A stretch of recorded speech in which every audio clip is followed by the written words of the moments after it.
like to introduce to everybody Matthew Tkachuk. Before I do, I'd sincerely like to thank Hubie, Weeks, and Cole for their service to the team, for the service to the organization. They're wonderful hockey players, and more important than that, wonderful people. And want to express our organizational gratitude and my personal gratitude for all that they've done.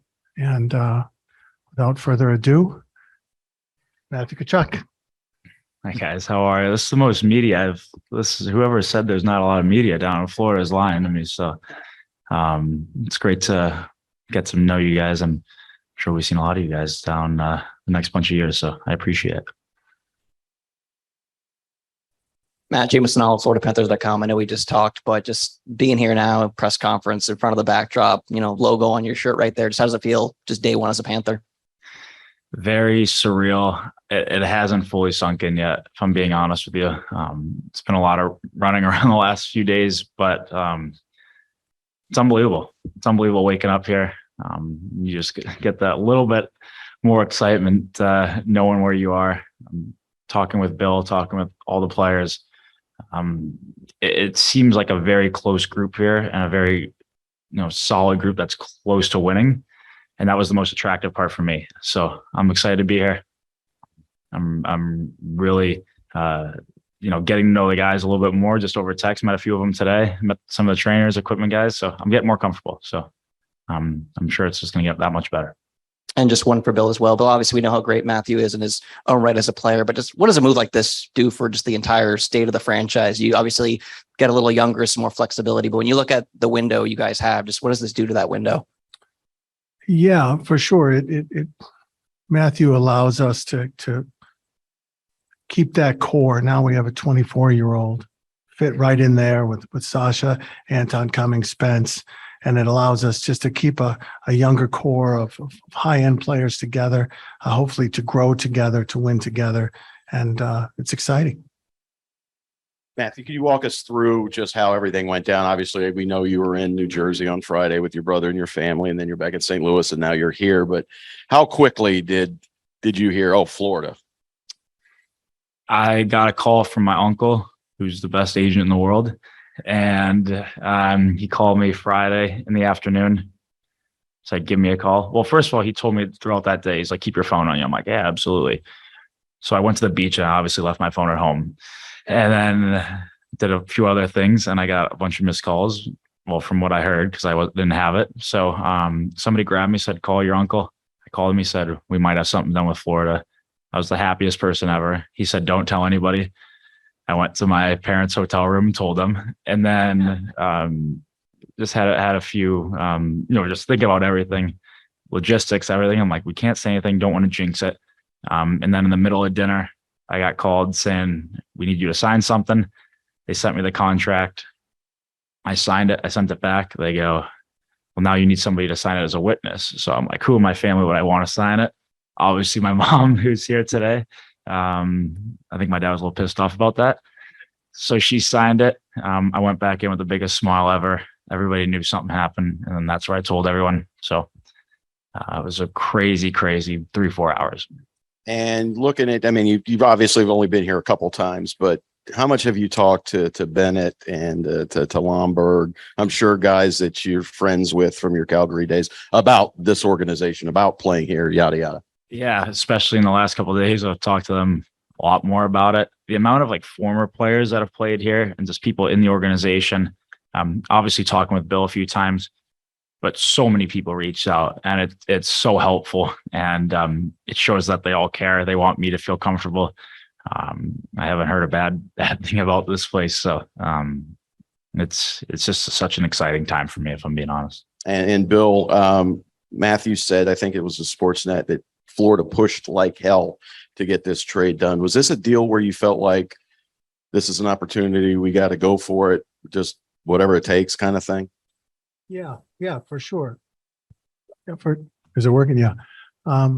You got to give to get, and it was a situation that came up in a very, very short window. The time frame was rather quick. And as you just said, when you have an opportunity like this, we had to pursue it, and the price was very high. And, we decided this is something we really wanted to pursue, and we're thrilled to be able to be here now. Hey, Matthew. Obviously, the excitement of coming to Florida you've talked about. Has it sunk in, or what's your thought on joining a team in the U.S. and playing for an American team, just being an American-born hockey player yourself? Well, I think that I was born in Arizona. I grew up in St. Louis. Both at the time, weren't the Minnesota, Michigan, Boston's not the huge hockey markets. And from what I've seen, even since I came to play Florida in 2016, my rookie year, it's grown a lot. I think one of the things that I can help, on ice, I have a different personality. The way I play, I bring a certain swagger that I think will really help this team.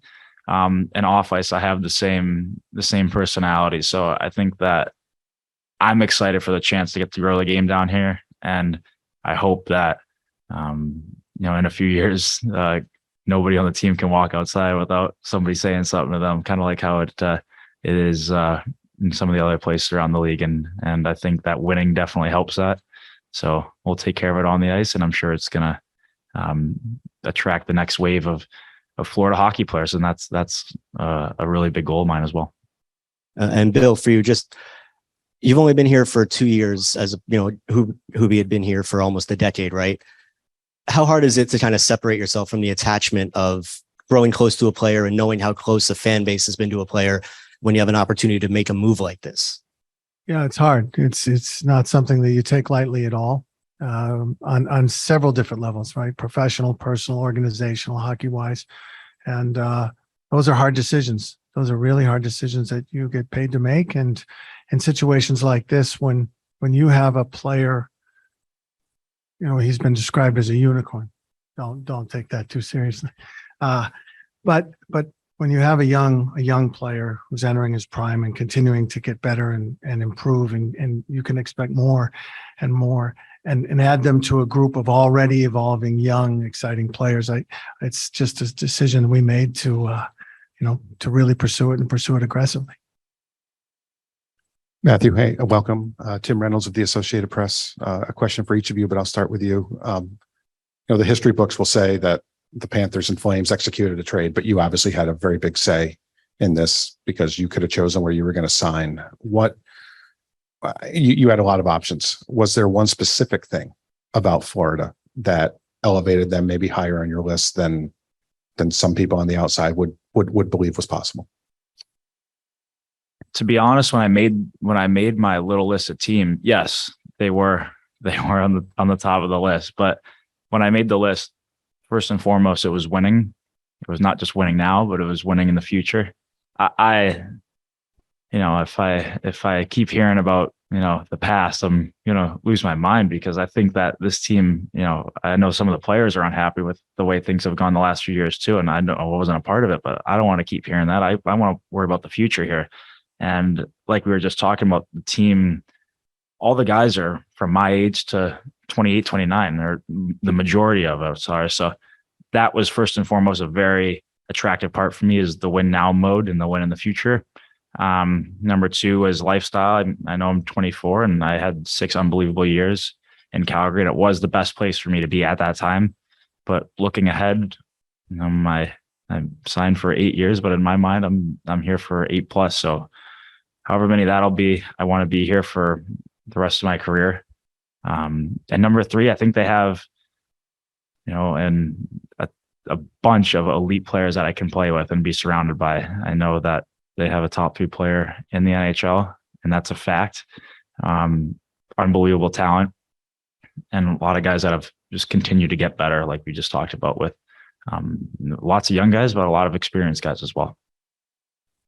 And Bill, you guys, what you did this past season, rewrote the record book, President's Trophy, all of those things. You could have just run it back. That would have been probably the easiest thing to do. What was it? And you talked when you hired Paul about how you took a couple of weeks and really looked at everything critically and decompressed. I guess, when did this sort of notion enter into your mind that maybe this was an opportunity that the Panthers should take a hard look at, knowing that, like you said, you have to give something to get something, and you gave a lot to get this? Well, this it only came up last week. It wasn't something that during the process of the evaluation postseason that we would even fathom could be possible. A 24-year-old 100-point guy who's tough, who's mean, who's has a person. I might have to stop. But no, when you have the ability to get this type of asset and add this to this young core that's growing together, and that, I don't think it's a secret that obviously some of the attributes that Matthew brings are areas of the game that we could really use collectively in our group.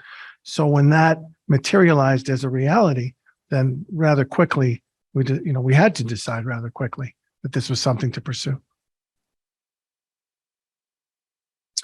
Hey, Matthew, it's John Evanson from CBS 12. We've touched on Panthers fans being a little disappointed that, we haven't seen this team go further in the playoffs. We watched you in a very competitive series this year. From your playoff experience, what do you think it takes to be a successful playoff team and to go deep? What attributes? And I'm sure you have those attributes, but what do you need as an entire team?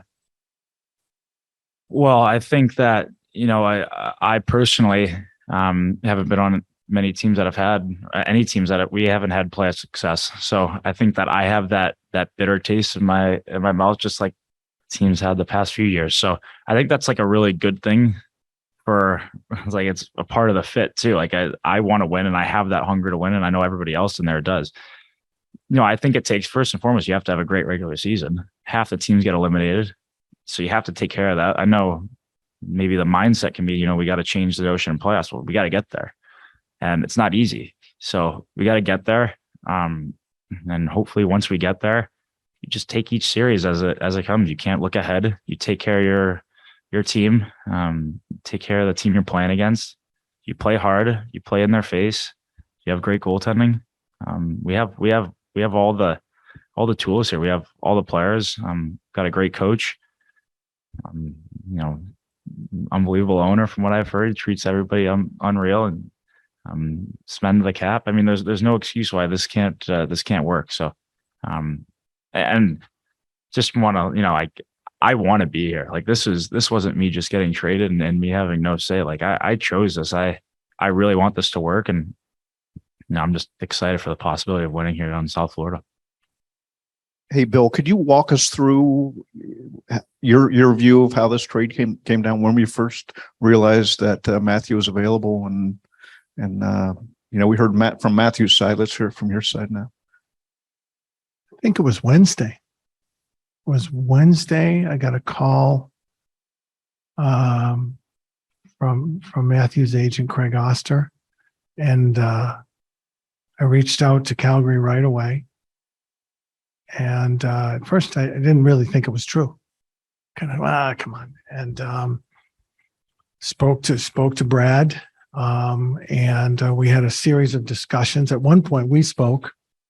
We had a real healthy, a lengthy discussion about everything: hockey, South Florida, life, the Panthers, our future. It was really healthy and interesting. I very much enjoyed it, and continued to speak to Brad, and it culminated on Friday. And once it did, I knew that Matthew and his family were in New Jersey, and we had to keep it under wraps for a few hours. And Friday night, finally, it got approved by the league. Matthew, could you just define what you said? You play and you carry yourself with swagger. What that means to you? How do you define how that works? I mean, I think it's just kind of how I like live my life too, off ice and on ice. I just have like a confidence that's a good confidence. That's not a cockiness. I think it'll help this team. I think that some of these teams in this conference that in our division that have had success have that. The team in the other end of the state has that. A bunch of teams that have been there have had that. So it's not up to me to provide that, or it is up to me to provide that. I'm not going to bring it all. So I need to help with that. I think that's one of the reasons why it's a perfect fit. There's a lot of, like, I look at a guy like Sasha. He looks like from the outside as one of the best captains in the league. he leads by example, but he has that quietness to him. You can tell that quiet confidence. And I think that, I'm kind of like the perfect guy to have with him, where I'm almost like the other way. I'm not quiet. So I think I can help him. And it'll be beneficial for both of us to have each other. If I can jump in on that one, I had a conversation with someone over the course of that 48-hour period or what have you. And I drew a parallel between Matthew and if you've ever seen the movie Hoosiers, Jimmy, at the end of the movie where he says, "Coach, I'll make it." And it's that type of confidence. Give me the ball with 20 seconds on the line, or I don't know, 2 seconds, I think, in Hoosiers, right? He wants it. He wants the shot. So. Matthew Aaron Brown from the Hockey News. You've talked about winning, but what are you looking forward to most in terms of the Florida lifestyle? 24, Miami's a hopping place. What are you looking forward to?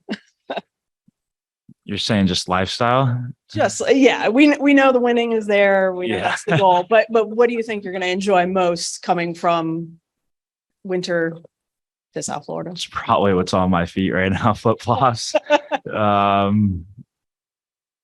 Yeah, that's we'll just keep that answer there. Okay. And then just a quick question for Bill. It's been reported that this is the first sign and trade in NHL history. I'm just wondering, why haven't we seen this before? Was this something you kind of looked at and said, why can't we reshape? Or No, that was really just a technicality as far as how these things go down, and that the CBA spells out specifically dates and times in which transactions may occur. And the nature of the timing of this particular one was such that it had to be a sign and trade. And that was about it. There's no creative machination in place or anything like that. No. Yeah. Hey, Matthew, welcome to Florida. This is Colby Guy from Florida Hockey Now. Just wondering, you're replacing a guy in Jonathan Huberdeau who owns franchise records in games played and points. Is there any kind of pressure that comes with replacing a guy like that?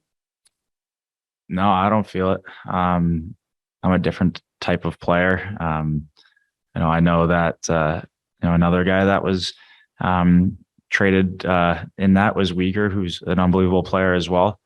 I bring different things than what those guys bring. I think the way I play, not really wanting to talk about the way I play anymore. I've answered that enough, but I don't feel pressure. I'm here to win. Personal stuff, throw it out the door. I don't care. I'm here to be the last team standing. That's it. So if I am, I'm happy. I don't care about the personal stuff. I'm not comparing myself to anybody. And then just for Bill, you were telling us earlier on that you were working on contract negotiations with Mackenzie Weegar and Jonathan Huberdeau. Was there anything that kind of tapered off a little bit that led you to trading them? No, not at all. This was a situation that, as I just referenced, came up when the agent called me Wednesday. I didn't even believe 100% that this could really be something that happened. Situations like this, when you have a chance to add a player like Matthew to the organization, the price is steep, and that's how things went down.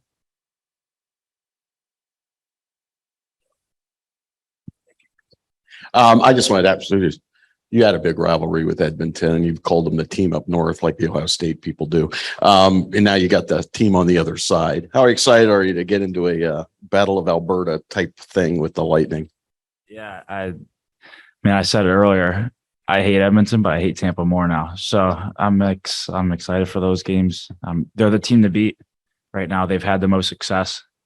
Seems like, for us, we're going to have to go through them at some point. So I'm really excited for that challenge. Playing them, not as much as I'm going to play them now. They're a very good team. They play hard, and they're a little bit built different now than they were, let's call it, a few years ago. So they're still a team to beat, and I'm sure we're going to have our hands full with them.